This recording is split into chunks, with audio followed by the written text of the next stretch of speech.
I work with an NGO called Assist, so we stand for Asia Society for Social Improvement and Sustainable Transformation. This is a very broad spectrum, but we do capacity building projects, a lot in environmental aspects, so in that way, yes, can be at least also related to water. My role in our organization is to be the manager of projects and grants management division, which basically means that I take care of the acquisition.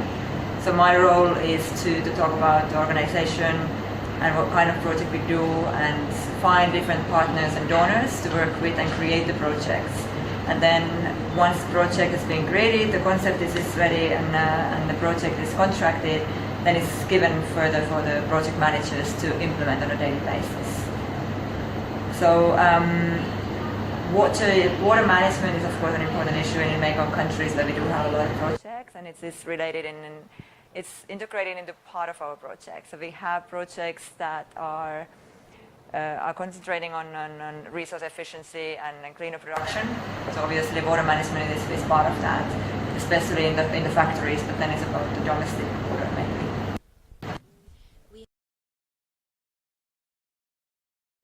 Well, I'm based in Ho Chi Minh City, but my work makes me travel a lot because I cover all the Mekong countries. Well, actually now I cover all the ASEAN countries, and I also cover Africa. So I travel over half my time. I have to honestly say that this is the first time I hear that particular term, but when I think of a perfect city, it means that it is a water-safe city in all different stages. It means that people have the safe, clean drinking water, and safe, clean water for their other domestic uses, for cooking, for cleaning, but also in terms of safety from outside, so that the rivers are not flooding or there's no problems arising from that. In a way, when I think of a water-sensitive city, it seems I relate that to be a little bit negative, as it is in a danger of somehow. That's a feeling that it gives to me. So it is surprising to me that it's meant as at the best stage already. Okay. So maybe, but I can't come up with a better word at the moment. But that's just how, when I hear the water sensitive, it's just I relate it to be something that there's still something sensitive about it. There's definitely still a lot to do. The city is at least not safe in regards of water. Maybe it's from my background because I come from Finland, where we have really clean water. Some of the rivers have actually drinkable water, and all our tap water is drinkable. So obviously in Ho Chi Minh you can't do that. You're always buying bottled water for drinking. So in that way I see that it's still a long way to go for. On the other hand, it is rather clean. I feel safe in terms of always having access to drinking water and clean showering water. But flooding is, of course, is a problem. The streets flood very easily once there's heavy rain, which obviously happens very often.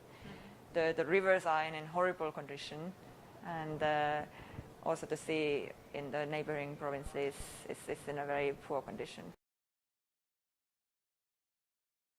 Taking into notice that I don't come from a technical background, so obviously I actually find it very interesting, and I do get to work with so many different types of projects, and I do learn a lot through our projects and through the experts that we contract for our projects.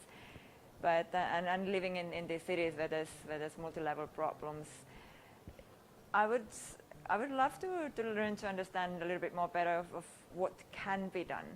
So what can be done, for example, in Ho Chi Minh City to bring it to a better level, how we can make it cleaner and how we can reduce the flooding and the risks that relate to flooding, and how we can secure the access to the water in the future as well. Because now it comes as a sort of an obvious thing that you never think about, but I do not know actually what the stage is, whether there is a serious risk of not having access to clean water at some point. So yeah, I would like to learn to understand the background and then technical bits on that.